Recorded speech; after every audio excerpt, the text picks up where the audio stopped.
modernisation et le développement d'infrastructures maritimes stratégiques telles que le port de Matadi, Kinshasa et Boma. Concernant le secteur aérien, la grande compagnie aérienne internationale Qatar Airways proposera ses services à la RDC au travers la régie de voies aériennes dans la modernisation, la construction et le financement de 3 aéroports phares, notamment Njili à Kinshasa, Loano à Lubumbashi et Ndolo à Kinshasa pour l'aviation d'affaires.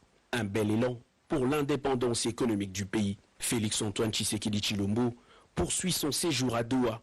Plusieurs activités en rapport avec les investissements directs étrangers sont annoncées pour les prochaines heures. L'actualité, c'est aussi l'adoption hier à l'Assemblée nationale du calendrier de la session de mois de mars, après un débat houleux qui a vu près de 30 députés intervenir pour soit améliorer, élaguer ou ajouter un point à ce qui était prévu pour ce projet de calendrier. Les députés nationaux sont fixés sur les matières qui vont les occuper tout le long de la session ordinaire de mars 2021. Revêtu de caractères ouverts, le calendrier aligne les rubriques traditionnelles qui vont des arriérés législatifs aux nouvelles matières en passant par le contrôle parlementaire, l'examen des rapports des vacances parlementaires, l'examen des rapports des institutions d'appui à la démocratie, la désignation du porte-parole de l'opposition, pour ne citer que celle-là. Dans le contexte actuel, marqué par la recomposition des paysages politiques, beaucoup d'observations ont été attendues sur la réforme de la Commission électorale nationale indépendante, la loi électorale et le traitement en urgence de l'insécurité à l'Est et dans les Katanga. Le président de l'Assemblée nationale, Christophe Mbosoko Diapwanga, a introduit la plénière par un appel à plus de nationalisme et patriotisme en direction de nos compatriotes qui offrent leur collaboration aux groupes armés de triste réputation. Nous exhortons tous nos compatriotes congolais qui collaborent de près ou de loin avec les groupes armés et les groupes terroristes, toujours actifs à l'est de notre pays, de les quitter définitivement pour prouver leur attachement à la patrie et leur amour à notre peuple. Il ne faut pas que les Congolais se montrent complices de ceux qui tuent et massacrent à longueur de journée nos sœurs et nos frères. Dans ce même ordre d'idées, l'Assemblée nationale s'emploiera à demander à notre gouvernement accélérer les programmes de désarmement, démobilisation et insertion. Par la volonté de son Excellence,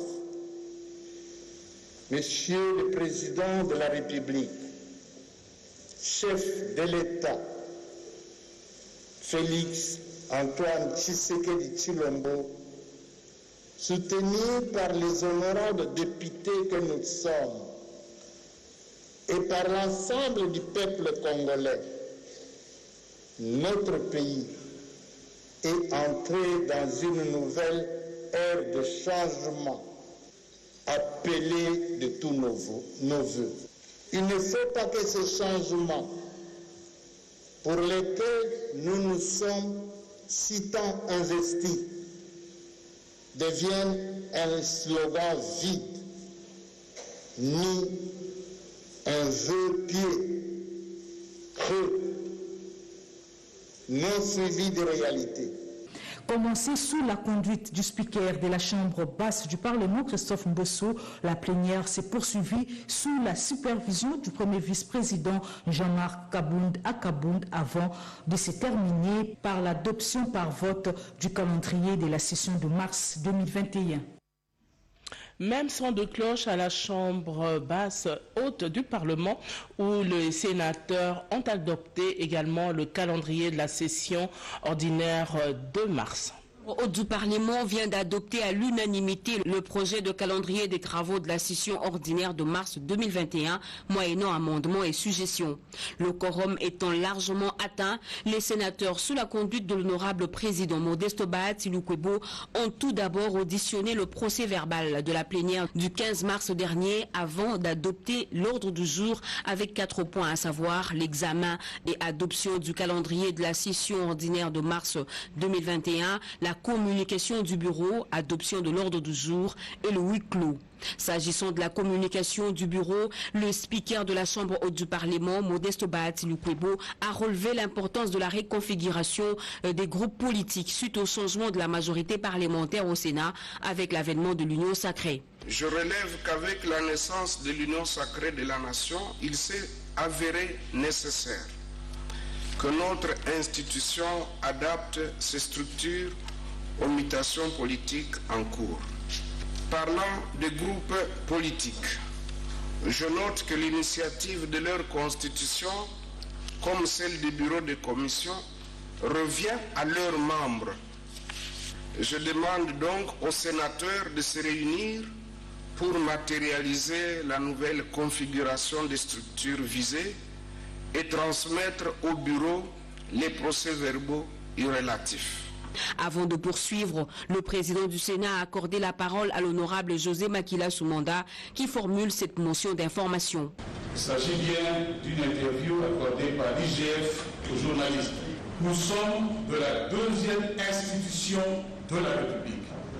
L'IGF, aux fonctionnaires, a un droit de réserve. La déontologie et l'éthique du fonctionnaire public de l'État. On ne peut pas se mettre à qualifier toute une chambre de voleurs. Comment on peut jeter de l'opprobre sur notre chambre et nous faisons comme si de rien n'était? On parle du Sénat, la chambre de sagesse. Il faudra saisir le procureur général de la République. Séance tenante, le speaker du Sénat, Modeste Bahati, a délégué 4 sénateurs afin d'auditionner la dite vidéo et de rédiger un rapport qui sera transmis au président de la République. Parlant du projet de calendrier des travaux de la session ordinaire de mars 2021 et répartition des matières en commission, le rapporteur Michel Kanyembu a procédé à la lecture de chaque commission avec ses nouvelles matières et les arriérés législatifs qui reprennent chaque projet et proposition de loi. L'honorable Tchikes Diemou lui a relevé l'insécurité qui prévaut à l'est du pays, précisément en Ituri, et a demandé que cela soit inscrit au calendrier. Et le président du Sénat lui demande que cette question si pertinente soit saisie par le sénateur qui va initier une proposition de loi. La fonction des membres du bureau prenne fin par la démission. L'Assemblée plénière a pris acte du premier vice-président Sami Badi Bangantita après audition de sa lettre de démission lue par le rapporteur adjoint, l'honorable Nathalie Boulançong. 2 diplomates en poste en République démocratique du Congo ainsi que le représentant du PNUD sont passés hier à la primature. Des questions liées à la santé, à l'économie et à l'avancement de certains projets ont fait l'objet de ces audiences accordées par le Premier ministre Jean-Michel Sama Lukonde. Pati Tondouangou, reportage. Les États-Unis d'Amérique soutiennent le gouvernement Sama Lukonde, affirmation faite par Mike Hammer, ambassadeur des USA en République démocratique du Congo, reçu ce lundi 29 mars à l'immeuble du gouvernement par le Premier ministre Jean-Michel Sama Lukonde Kyenge. Outre les axes prioritaires du gouvernement de l'Union sacrée de la nation en gestation, les chefs de l'exécutif national et les diplomates américains ont abordé des questions liées à la sécurité et à l'environnement. Féliciter le nouveau Premier ministre et à offrir le soutien des États-Unis dans le cadre de notre partenariat privilégié pour la paix et la prospérité. Notre priorité des États-Unis est de soutenir les efforts du gouvernement congolais pour assurer la paix et la sécurité du peuple à l'est du pays. L'importance de lutter contre les antivaleurs, comme le président Tshisekedi dit toujours, la corruption. Et c'est la corruption que c'est beaucoup de le problème à l'est du pays, dans quelqu'un qui sont impliqués dans l'expression l'exploitation illégale de ressources congolaises. Kinshasa et Washington comptent travailler dans l'étroite collaboration pour le bien-être de leurs peuples respectifs, a conclu Marc Amer, ambassadeur des USA en République démocratique du Congo. Après les États-Unis, c'est le tour de la Chine de rassurer le chef du gouvernement Jean-Michel Samalukonde Kyenge de son soutien. L'état des relations bilatérales et celui de l'avancement des grands projets de coopération sino-congolaise ont été présentés au Premier ministre par l'ambassadeur de Chine en République démocratique du Congo, Zhu Jing. Les diplomates chinois étaient également porteurs d'un message de félicitations du Premier ministre chinois à son homologue congolais. Nous sommes tous d'accord sur la nécessité de maintenir le dynamisme de la coopération sino-congolaise, de maintenir le dynamisme de l'amitié sino-congolaise et de travailler encore davantage ensemble pour ajouter, pour créer de nouveaux dynamismes à cette coopération qui bénéficie surtout au peuple. Un cadeau symbolique, une œuvre d'art représentant l'harmonie et la solidarité entre la République démocratique du Congo et la Chine a été remis au Premier ministre Jean-Michel Samalukonde Kyenge par l'ambassadeur de Chine en République démocratique du Congo. Le tête-à-tête chef du gouvernement, représentant du programme des Nations Unies pour le développement PNUD, c'était pour explorer les pistes de collaboration avec les PNUD une fois le gouvernement mis en place. Ouais, je pense que le PNUD est là pour accompagner le gouvernement. Et le moment venu, on va avoir cette conversation avec le gouvernement pour qu'ensemble, qu'on puisse décliner, n'est-ce pas, là où le PNUD va appuyer. En attendant la sortie du gouvernement, le Premier ministre Jean-Michel Samalukonde Kyenge n'a pas croisé les bras. Le dialogue intercommunautaire sur la paix au sud Kivu se tient à Kinshasa. Eh bien, cette rencontre constitue une étape importante dans le cadre d'un processus continu et progressif de transformation des conflits par tous. Pierrot Mbouyo, reportage. Les représentants de toutes les communautés ethnico-tribales, linguistiques et culturelles de la province du Sud Kivu réfléchissent dans ces dialogues intercommunautaires, dont les lampions se sont allumés ces jours, sur les multiples aspects de booster les vertus de la sécurité, de la paix et la réconciliation dans les territoires de Fizi, de Mwenga et d'Uvira, gage du processus d'un développement durable, intégral et harmonieux de cette partie du pays. Cette problématique de la paix et de la sécurité à travers tout notre pays de manière générale et particulièrement dans cette région est une des priorités principales de la vision politique de notre président de la République, chef de l'État, son Excellence Félix Antoine Tshisekedi, tel que d'ailleurs consigné dans le programme assigné au gouvernement de la République. Pendant 3 jours, soit du 29 au 31 mars 2021, les participants à ces assises de haute portée intégrateurs vont passer au crible les différents cahiers de charges de toutes les communautés afin de s'approprier et de traduire en acte la vision républicaine du chef de l'État. À travers des dialogues multilatéraux francs entre communautés en conflit et échanges bilatéraux entre les institutions publiques et la société civile provinciale, les participants s'engagent à innover lors des dites assises. Il est vrai qu'il s'est tenu plusieurs conférences pour évoquer la question de la paix et particulièrement la paix dans les hauts plateaux et moyens, mais malgré tout, la paix n'est jamais revenue. Ceci démontre à suffisance que nous n'avons jamais été sincères dans ce que nous faisons. Les dialogues intercommunautaires de la province du Sud Kivu, qui balisent la voie pour doter toutes les communautés d'une feuille de route pour la paix dans les hauts et moyens plateaux de Fizi, Uvira et Mwenga, constituent un document imposable à tous. La Société nationale d'électricité se plaint des habitants qui occupent des maisons sous les lignes haute tension dans le Haut-Katanga, précisément à Kambové. Yvette Makuntima, Cédric Kenila nous en parle. Des constructions sous les lignes haute tension SNEL dans les territoires des Kambové, leur auteur s'expose aux sanctions pénales selon les dispositions établies. C'est aussi ce qu'on appelle occupation illégale des servitudes des lignes électriques haute tension. Au-delà du fait que ça énerve la loi, un tel acte constitue un danger permanent pour les occupants. Et à Kambové, ce sont de nombreux ménages qui se retrouvent sous ces lignes haute tension. 110 et 220 kV Fungurume Panda dans l'insouciance totale, s'exposant ainsi au champ magnétique que génèrent ces conducteurs de courant électrique. Un autre exemple d'occupation illégale, c'est les couloirs de la ligne 50 kV dans le même espace. Nous sommes en train de dénoncer et de décrier cette occupation anarchique des servitudes de nos lignes. Les gens y habitent, les gens y travaillent et ils oublient qu'il y a des conséquences néfastes et sur leur santé et sur les lignes de la SNEL.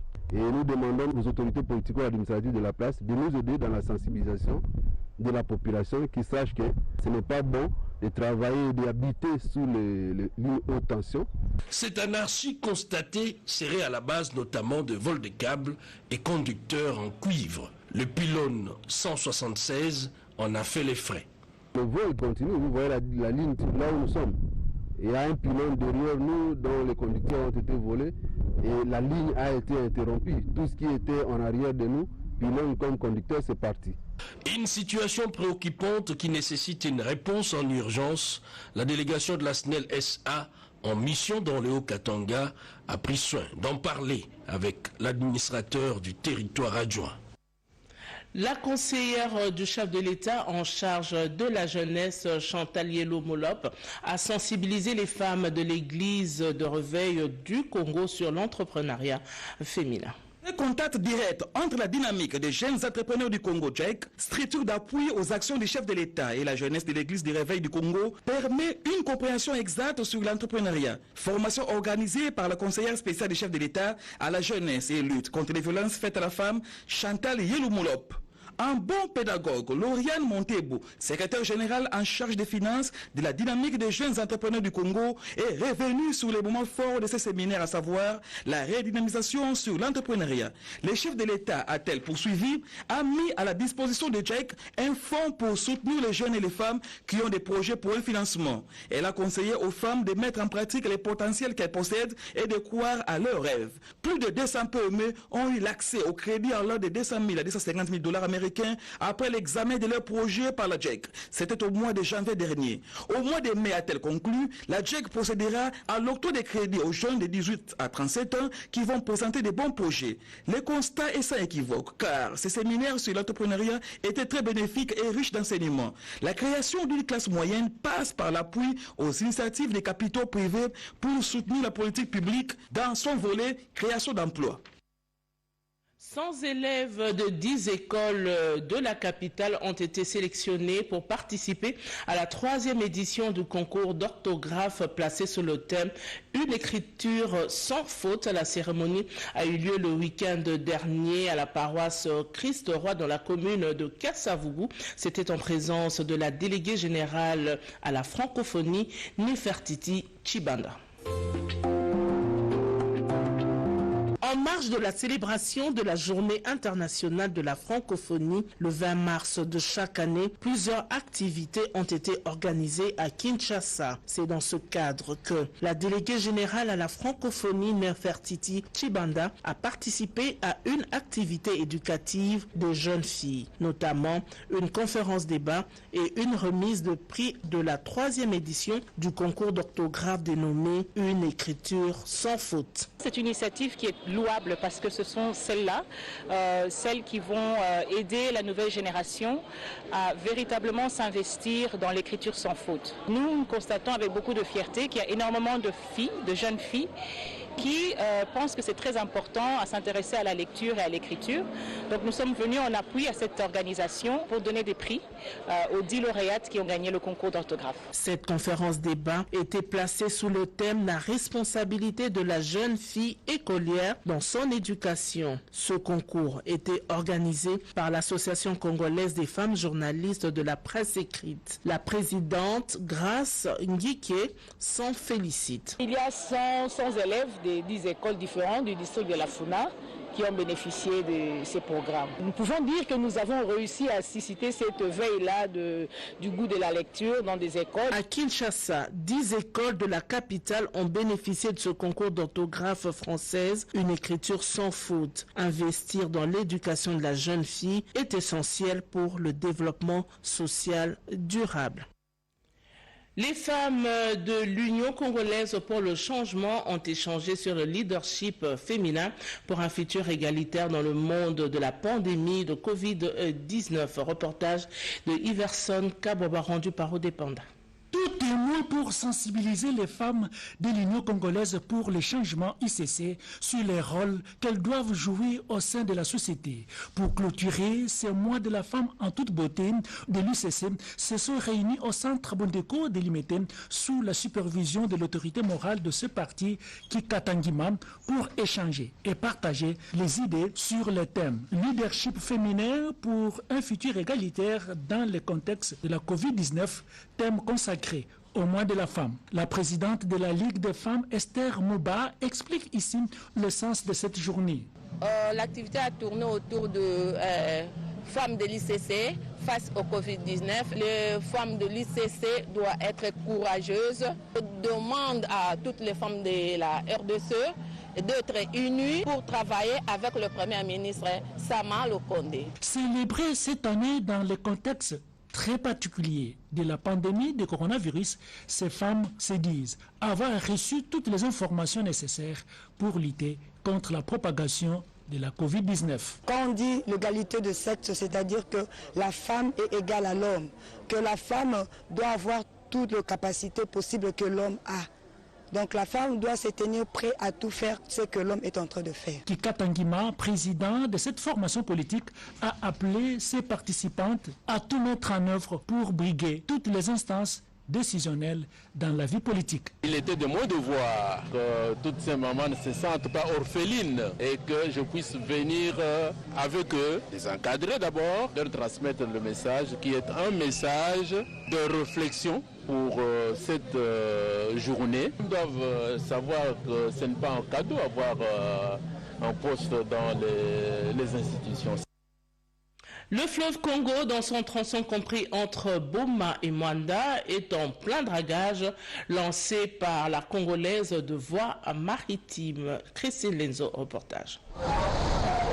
La drague de la CVM, Félix-Antoine Tshisekedi, est en plein travail sur le fleuve Congo entre Boma et Mwanda. Depuis le 6 mars, jour que cette drague a quitté la ville de Boma, elle se comporte très bien en suçant à l'aide de ses deux lindes les sables qui perturbent la navigation sur ces tronçons. 30 000 mètres cubes de sable sont aspirés en 12 heures seulement les jours, ce qui représente les 3/4 du travail que réalisait l'ancienne drague en un mois. Pour palper la réalité, les conseil d'administration de la CVM, conduit par le PCA Marie-Madeleine Mienze, a quitté Boma tôt le matin pour se rendre compte de ces réalités. La drague Félix Tshisekedi a déjà travaillé sur le seuil Papyrus. Actuellement, elle est sur le seuil de Timbiri aval, puis suivra Timbili amont. Explication du directeur d'exploitation Alexandre Nzeza Toko au conseil d'administration élargi au directeur de la dite entreprise. Les autres seuils à draguer, le seuil de Pointe de Palmers, la Tortue, Kindu et Bounia. Au total, 7000 mètres cubes de sable sans talus et 864 000 mètres cubes avec talus à extraire. Dans tous ces endroits, la CVM va élargir et approfondir la voie navigable, aussi améliorer leur géométrie en rectifiant les coups gênants. Rappelons par ailleurs que lors de cette descente, Madame le PCA Marie-Madeleine Mienze, le DG Christine Toussé, le DG Tadila Makanda, le directeur des cabinets adjoints du ministre des Transports et les délégués de quelques autres ministères étaient satisfaits de voir cette drague très malléable, même pour déverser les sables sous-marines vers le point de clapage pour qu'ils ne reviennent plus vers le lieu de navigation. On termine par cette mobilisation des cadres et combattants de l'UDPS pour assister à la cérémonie d'investiture du comité fédéral de la Tchangou à la place Sainte-Thérèse dans la commune de Ndjili. Le secrétaire général de l'UDPS, Augustin Kabouya, invite ce comité à se mettre en ordre pour les échéances électorales à venir. C'est la place Sainte-Thérèse d'Ndjili Bondé du Monde qui a accueilli la cérémonie d'investiture du comité fédéral de l'UDPS Tchangou. Seul le comité dirigé par Willy Kwete Minga peut engager les partis de Tien Tshisekedi Mulumba dans cette entité administrative. C'est ce qui justifie la mobilisation tout azimut des cadres et combattants de ces grandes machines politiques de la République démocratique du Congo, UDPS. Une façon pour cette formation politique de prouver à l'opinion nationale et internationale que sa cote de popularité reste intacte en République démocratique du Congo et son soutien au tandem Jean-Marc Kabunda Kabound et Augustin Kabouya. Selon lui, son parti est toujours prêt pour affronter n'importe quelle échéance électorale, n'importe quel candidat et n'importe quand, car son parti conservera le pouvoir d'une manière démocratique. En rapport avec la sortie du gouvernement, Augustin Kabouya précise à l'assistance que c'est pas Jean-Marc Kabunda Kabound qui bloque comme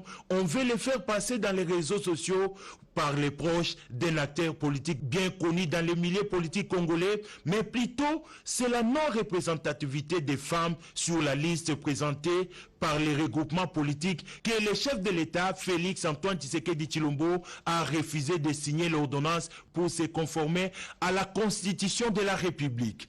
Les femmes de la République démocratique du Congo doivent soutenir Félix Antoine Tshisekedi Tshilombo qui ne ménage aucun effort pour l'émergence d'un leadership féminin fort au Congo. Chose qui a provoqué l'enthousiasme au sein des femmes présentes à cette manifestation et sont allées cueillir le fruit de leurs travaux champêtres pour les offrir à celui qu'on appelle affectueusement par la base Mwanabouté, entendez fils aîné de Félix Antoine Tshisekedi.